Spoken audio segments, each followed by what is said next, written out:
Hi, how are you doing today? I sincerely hope your month's going okay so far. Before we begin, today's session is dedicated to all the thespians out there.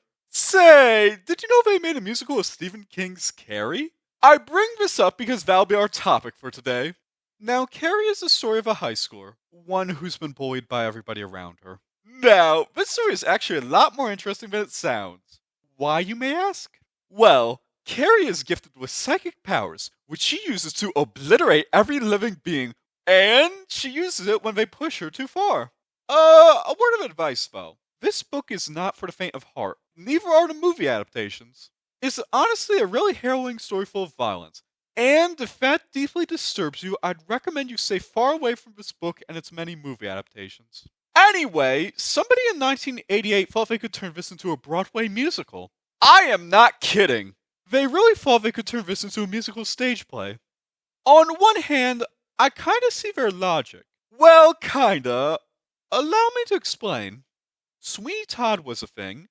There's at least a million stage magicians who wish they could convince you all that psychic powers are real. And from a storytelling perspective, Carrie isn't that different from Lapis, Elphaba, or Elsa. But when Carrie premiered on Broadway in 1988, it was all over the map! Some songs were done in a manner similar to an opera play, others were done with very expensive special effects, and randomly, one scene was a gang of men dancing in a manner similar to Singing in the Rain. The weird part, though, is it was supposed to be that infamous pig's blood scene.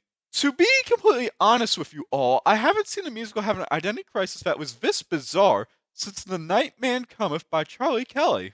This has also reminded me of the 1989 Felix the Cat movie that was tonally inconsistent, disorganized, and had moments that added nothing to the plot.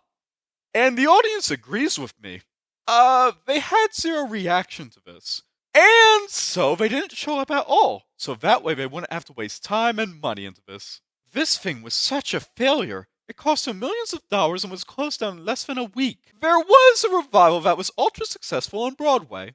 However, it was only really successful because they made sure to remove everything that was weird in the 1988 version, make a consistent tone to the story, and make sure to make all the songs good. And that, my friends, is the key to success.